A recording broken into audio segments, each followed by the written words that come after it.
This podcast is made possible with collaboration and input from the LinkedIn Digital Transformation Group with reference to Google News and Wikipedia.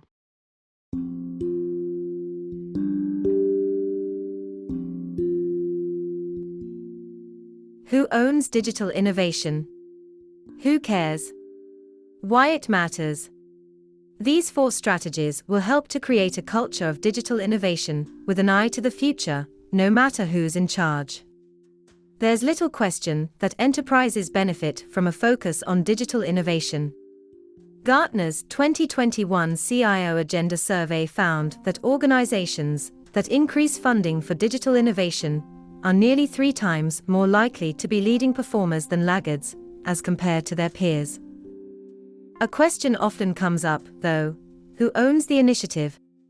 It may seem to be a necessary discussion, as C-level technology, innovation, or digital leaders, or even CEOs themselves, could take the reins. However, a panel at this spring's MIT Sloan CIO Symposium offered organizations succinct advice about debating digital innovation ownership. Don't. The debate happens at each level of the organization, and there's no clear-cut answer, said Brooke Colangelo, Executive Vice President and CIO for Waters Corporation, a lab equipment and software company. The panel was moderated by Michael Schrage, a visiting scholar at the MIT Initiative on the Digital Economy. It lies between IT, digital, and business leadership, said Akira Bell, Senior Vice President and CIO of policy research company Mathematica. Traditional IT has to support the privacy and trust frameworks necessary to make that digital transformation work. We cannot win for our clients or our colleagues unless we come together as a team, said Gail Evans, Chief Digital Officer of Mercer, an asset management firm. Since enterprises shouldn't debate who owns digital innovation, leaders are better off focusing their energy on creating a culture of innovation. Here are 4 tips for making that happen. Look beyond the technology. The CIO role has evolved over the last several years.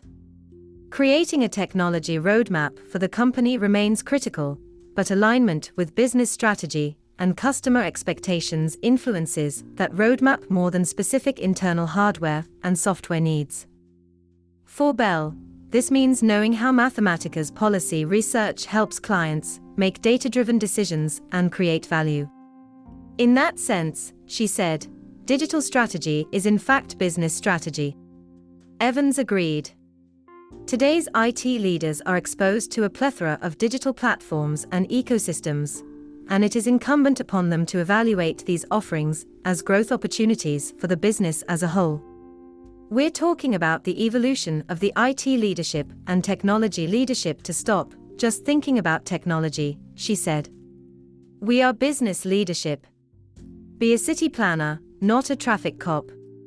For Colangelo, another sign of the evolution of the CIO role has been the transition from traffic cop to city planner.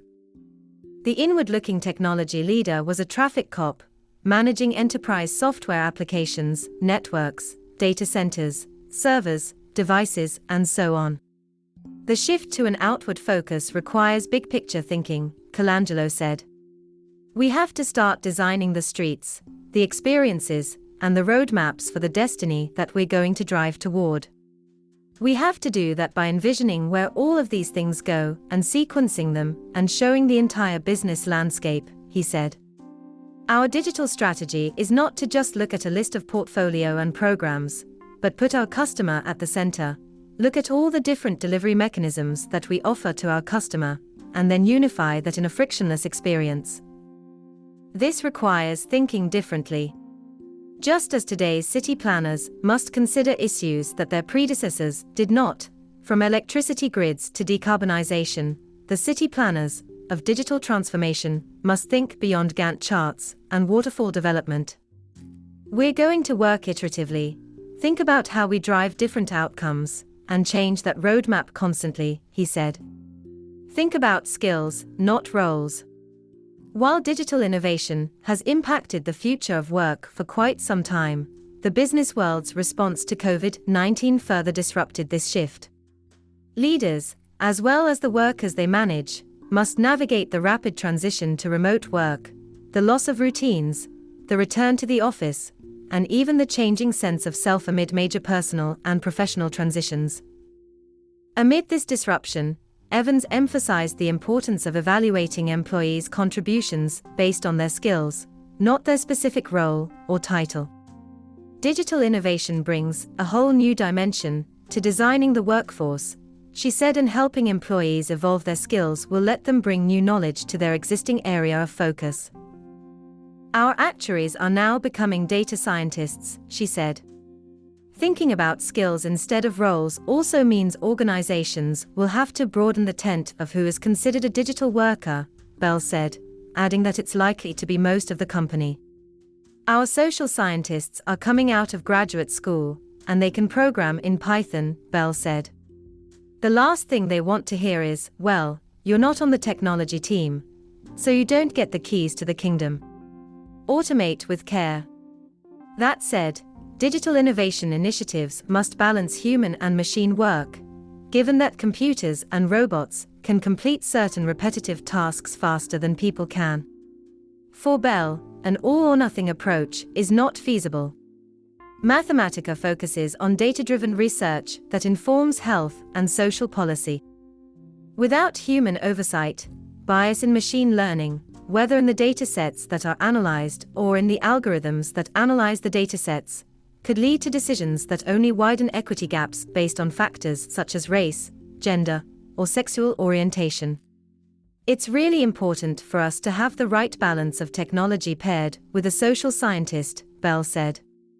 That way, social scientists and researchers can use machine learning technology to inform their work, but the output of the algorithm isn't expected to be the sole basis for a decision.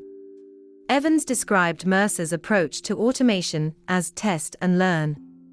The approach has two key goals: improve the output of predictive algorithms and empower employees to solve business issues. When you teach new skills to the people who are doing the job today, they will help you to automate and find efficiencies that serve the greater good of the company and the client, she said. Our colleagues feel like they are valued, that what they bring is needed for the growth and success of the company. A message from our sponsor, Anchor.fm. If you haven't heard about Anchor, it's the easiest way to make a podcast. Let me tell you here how it works. It's free, you can register free online. Just go to Anchor.fm and register. There's creation tools that allow you to record and edit your podcast right from your phone or desktop computer. That's how easy it is.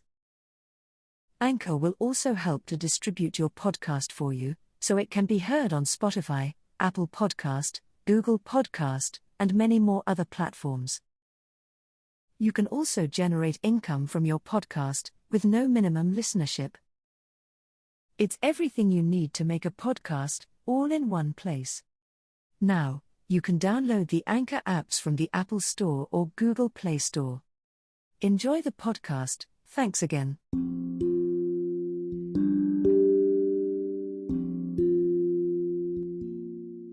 How to stay motivated when you're still stuck at home. After months of being stuck inside due to the COVID-19 pandemic, limiting exposure to friends and family, and juggling responsibilities at home and at work, it's no surprise that many of us are dealing with frustration, anger, and burnout. Quite simply, we've had people from around the world are reaching out to me because they've reached a breaking point. They've simply had enough of being inside, enough of working remotely, enough of having businesses shut down, enough of schools being closed, enough of being isolated, enough of everything. The common message they communicate in time management consultations is, "I just can't do this anymore." Some break down in tears. The COVID-19 pandemic has changed all of our lives in a multitude of ways. And after months of being stuck inside, limiting exposure to friends and family, and juggling responsibilities at home and at work, it's no surprise that many of us are dealing with frustration, anger, and more. If you find yourself in that situation, where you don't feel like you can handle what's happening anymore and you've lost motivation to even try, you're not alone. Putting you under a tremendous amount of stress, increasing your responsibilities, and stripping you of your support networks is a recipe for burnout and breakdown. But you have a choice. You can succumb to the pressure and give up, or you can rally and fight for your career, your life, and your mental health. If you choose the first option, you guarantee failure. The second option, though, will give you the opportunity to innovate, succeed, and grow stronger through what you overcome. I recommend you use everything that's happening to you right now as an opportunity to become a more resilient person who has the desire and motivation to do your best each day. Instead of being crushed by the weight of it all, approach life with a sense of hope and tenacity that motivates you to not only get through, but also thrive. Feel your anger. It's natural and normal to feel angry about what's happening right now. And it's important to acknowledge and express that anger in healthy ways. Repressed anger can cause anxiety and depression, as well as lead to heart problems, headaches, skin disorders, and digestive issues. Anger that is not dealt with in healthy ways can also lead to emotionally or physically abusive behavior toward the people closest to you. To release the anger, frustration, and even rage, recognize and accept that you're feeling it. In psychology, the acceptance paradox is that when you accept what you're truly feeling, those emotions then have less power over you, not more. So do that. Admit that you're fed up, frustrated, angry, disgusted, etc. It's the first step toward freedom. Then, find healthy ways to release your anger. If you're in a very heightened state, you may simply want to be alone, or as alone as possible, and then unleash what you're feeling. This could look like taking a hard run, punching a punching bag, screaming into a pillow or in your car, or doing something more calming, like taking deep slow breaths, stretching, or journaling. Anger is an extremely strong emotion, and until you release it, the energy of it will agitate you. Question what is possible. We tend to have established places we go and ways of doing things. But now is a time to question everything. In my own life, I've switched churches and gyms so that I could meet in an in-person, yet safe, environment that was best for me. Some people I know have switched school districts or sent their kids to private school so that they could have 5 days a week of in-person learning instead of remote options. Others have done the opposite, choosing to stay fully remote. And I know some people who have even moved to a different state, some temporarily and others permanently, so that they would have access to schools and other amenities. What about you? Could you find new places to go for the things you enjoy doing? Sometimes by just hopping over a city, county, or state line, you'll find many more opportunities available to you. Given that most work and quite a number of schools are remote, you may even have the ability to move to a more rural area or go to a different state without too much disruption in your family's routine.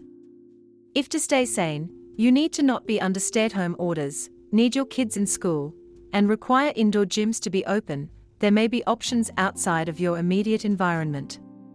Look into them. Do a short-term rental, get a camper, or even look into moving permanently if that's an option for you. If you have choices and the resources to act on those choices, you might be able to put yourself in a situation where you find day-to-day life less stressful, so you have more energy and motivation to tackle work and other important parts of your life. Accept what you aren't changing. There may be some areas where you either can't or don't want to change the situation. Your children may be happy and thriving in their hybrid approach in school and in your community. Your family may not have the money to uproot and move, even temporarily. Or maybe your organization has chosen to stay remote for a long time, and while that situation isn't ideal, you love the company and don't want to change jobs. In those cases, you need to accept your situation as it stands. Accepting what you can't change, or what you're choosing not to change, helps to make your situation feel less stressful because you're acknowledging your autonomy. I am choosing to stay in this job, to stay involved in this organization, or to continue to live in this city. Through this choice, I am accepting these certain limits that are currently imposed, and it is in my control. Once accepted, then find ways to make the situation more doable for you. Develop a strategy for moving forward. Once you've questioned everything in your environment, then you will need to develop a strategy for moving forward within these realities. If you're working from home and feel uncomfortable in your current workspace, make small modifications like adding a new chair or better lighting that can improve the situation for you. Or move your office to another room for a change of scenery. If you have your kids doing remote learning, see if you can get a babysitter or join a pod to have someone else help with supervision. If that's not possible, work on a schedule to help get your kids set up as much as possible before school starts so there are fewer interruptions throughout the day. And think through strategies to up your drive to get things done. That could look like using services like FocusMate, where you can sign up to have a remote working buddy on a video call with you for a focused block of work time. Or you can identify an area of your job where you would like to learn and grow. Instead of looking to just get by in all of your work, pick at least one project where you're going to knock it out of the park, do really good work, and push yourself. Choosing a stretch project will require a bit more effort, can get you out of a minimum viable attitude and reinvigorate your passion for what you are doing. Invest in self-care. Don't forget to take care of yourself. Eating a bunch of sugar or drinking a bottle of wine each night might feel satisfying in the moment, but they are unhealthy options in the long run. Instead, positively alter your brain chemistry by investing in simple things that make a huge difference in your mental state, including guarding against depression and anxiety and getting enough sleep. Those options include exercising, being outside, doing a creative hobby, connecting with family and friends, laughing, praying, journaling, going to a religious service, reading, and listening to music. These simple activities not only release feel-good chemicals, but also help us to avoid the feeling of learned helplessness, meaning that no matter what I do, I can't improve my situation. We're in a time that is unusually challenging worldwide. But I have confidence that you have what it takes to not only get through, but also to come out even better than before. Use and reuse these steps to stay motivated and to keep moving forward, even when times are tough.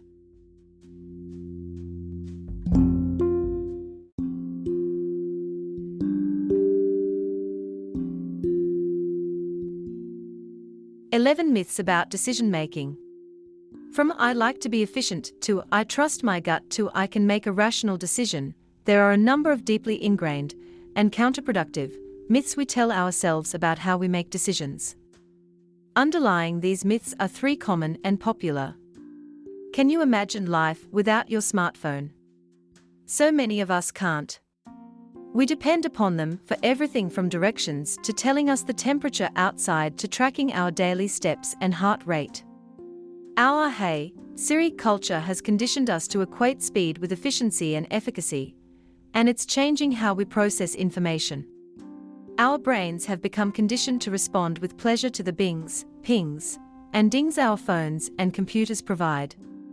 While Siri and Alexa and Google are great when we're jonesing for Italian food and want help finding a restaurant, they are not great, or even desirable, when it comes to complex decision-making. In fact, they help enable a series of counterproductive ideas and reactive behaviors that actually impair your ability to make informed decisions. For example, let's say you want to buy a car. Maybe you're weighing a Prius versus a Crosstrek. Siri and Google can give you all sorts of information, such as fuel efficiency or the current interest rate on your loan. But a search engine won't know why you're buying the car, how you intend to use it, or what impact the purchase will have on your budget. Ultimately, your decision needs to come from a clear understanding of your needs, values, and goals, information that's outside the reach of their algorithms. I've been studying decision-making for more than 20 years and have identified a number of deeply ingrained and counterproductive myths that harm our ability to make decisions. The most common of these myths include: 1. I like to be efficient. So many of us think efficiency means jumping right in and making a decision. But to be truly effective, we need to be clear on what we are solving for. Rushing can lead you to make a decision based on the wrong factors, which ultimately will lead to regret. For example, walking into a car dealership and buying the first car you see may feel efficient, but may mean you end up with the car the salesperson wants to get rid of, not the car that best fits your needs and budget. 2. I'm too busy. I don't have time to give to this decision. Putting off a decision is a decision in and of itself. However, intentionally slowing down to get clear on what you're solving for will speed up your efficacy. You'll save time later by spending quality time now to avoid having to revisit the decision. For example, taking a little bit of time to research prices before visiting a car dealership will better help you negotiate the price of the vehicle. 3. I just need to solve this problem at this moment. This is the classic example of losing the forest for the trees. Our problems sit in a context. A narrow focus may solve the wrong problem, or only partially solve the problem. If your car breaks down unexpectedly and you rush out to buy a new one, are you considering your needs beyond the present? 4. This is my decision alone. I don't need to involve others. Our important decisions do involve other stakeholders. Avoiding this bigger picture of who else is affected by a decision can, at best, only partially solve the problem, and may exacerbate it. For example, if your spouse or child can't drive a stick shift, do you really want to buy a manual transmission car that no one else in the family can get out of the driveway in an emergency? 5. I know I'm right. I just want data, or an opinion to confirm my own thinking. Known as confirmation bias, this decision-making flaw has been behind notorious failures from the Bay of Pigs to the subprime loan market implosion, to the NASA Challenger explosion, to the Deepwater Horizon environmental catastrophe. In each case, disconfirming data were available and should have raised concerns, but groupthink set in, and no one wanted to raise the red flag. To better understand and define the limitations of what you think you know, look for contrary examples and evaluate rival explanations. These techniques can prevent frame blindness, to keep you from seeing what you want to see rather than what may be present. For example, maybe you've settled on the crosstrek in your car search, but you decide to look around anyway. Could your preference for the crosstrek influence how you evaluate the other cars? Could you be looking to confirm your inclination rather than buy the best car for your needs? To pry open cognitive space, first, consider your needs and then look for cars that fit those parameters. 6. I trust my gut. It's great to rely on your instincts when picking a breakfast cereal. But for larger, high-stakes decisions, when we rely on our gut, we are relying upon bias and faulty memory. Important decisions benefit from prying open cognitive space to allow for new information and insight. You may have set your mind on the Subaru Outback because you have fond memories of your family having one years ago, but some drivers find the driver's seat uncomfortable. Skipping the test drive may result in a car that doesn't work for your long drives. 7. Decision-making is linear. In fact, good decision-making is circular. It needs a feedback loop, as we gather information and analyze it in our thinking. At times we need to go back to find the information we've glossed over, or to gather new information, or conduct a different kind of analysis. When buying a car, for example, you might think that doing your research first and then going to a dealer and negotiating a price is enough. But there are many dealers, and they each have leeway to negotiate a price, so circling around and comparing offers may get you a better price. 8. I can pull my ideas together well in my head. Large decisions are made up of multiple smaller decisions. When we try to keep all of those moving parts in our minds, we end up relying on faulty memory and a distracted mind. Our emotions can also get in the way, leading to biased thinking. Keeping a record is an important part of thinking and analysis. Both Albert Einstein and Leonardo da Vinci kept notebooks. We may never be as brilliant or creative as either of these great thinkers, but we can take a page from their notebooks and write things down to create a record of our thinking and our work. 9. I have all the information I need. While we may want to forge ahead, we can improve our decisions and our satisfaction by investing in a little bit of research and confronting assumptions with evidence. Your best friend might love her car, but that doesn't mean it's the car for you, particularly if it won't fit your daughter's hockey equipment. Looking to the experts, such as Consumer Reports, which does substantive research, can help you make an educated decision that's also right for you. 10. I can make a rational decision. Psychologists far and wide, such as Amos Tversky and Daniel Kahneman, have demonstrated that as much as we'd like to believe it, none of us are rational. We all operate through a dirty windshield of bias based on past experiences and feelings.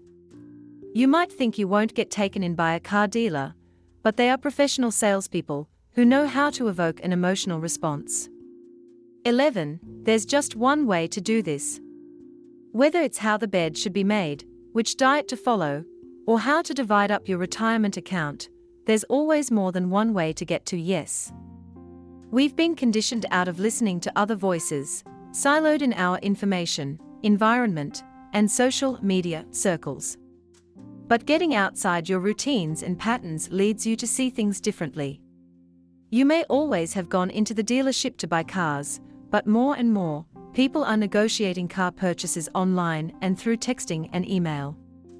Take a time out. Underlying these myths are 3 common and popular ideas that don't serve us well. First, as busy people, we don't need to invest time to make good decisions. Second, we are rational human beings, able to thoughtfully solve thorny and high-stakes problems in our heads. Third, decision-making is personal and doesn't need to involve anyone else. All 3 of these assumptions are false and problematic for clear thinking and analysis. We are not computers. We are social beings who operate in the community. We need time for reflection, an ability to confront unconscious biases, or to consider the bigger picture. One way to combat these biases is to put a speed bump in our thinking, a strategic stop to give us time to pause, to see the whole picture, and to reflect on what we're experiencing. Slowing down can help improve efficacy by steering us away from our reliance on these decision-making myths and reflexive behaviors. I call these strategic stops a cheetah pause. I came up with this term after learning that the cheetah's prodigious hunting skill is not due to its speed. Rather, it's the animal's ability to decelerate quickly that makes it a fearsome hunter. Cheetahs habitually run down their prey at speeds approaching 60 miles per hour, but are able to cut their speed by 9 miles per hour in a single stride. This allows them to make sharp turns, sideways jumps, and direction changes. In decision-making, too, quality thinking benefits from periods of thoughtful deceleration. These calculated pauses empower you to check and challenge your biases, consolidate your knowledge, include others, and enable you to decide whether to pivot and move in a new direction, or stay the course before accelerating again. Here are 5 questions to ask yourself in these cheetah pauses. 1. Which decision-making myths am I relying on to make this decision? 2. How will this decision move me toward my life goals? 3. Are my feelings related to this decision based on what's actually happening, or do they reflect my learned patterns of behavior? 4. What information is out there in the world that could help me make this decision better? 5. How can I better understand the perceptions and perspectives of others involved in the decision? The next time you're speeding toward a decision, let the cheetah pause remind you of the value of taking a strategic stop. This vivid cue can help you see past decision-making myth trees and beyond the forest of biases that they rely upon, improving your decision-making skills. The right complex decision result for you is out there in the jungle, and you, not your smartphone, have the tools to find it. Thank you for listening. If you like this podcast, please subscribe and share it with your friends and colleagues. Please also support us by clicking the support button at our page anchor.fm/Maifors, MAIFORS. That's all for today. Hope you enjoy the podcast. We will see you again in the next episode. Have a great day. Take care and stay safe.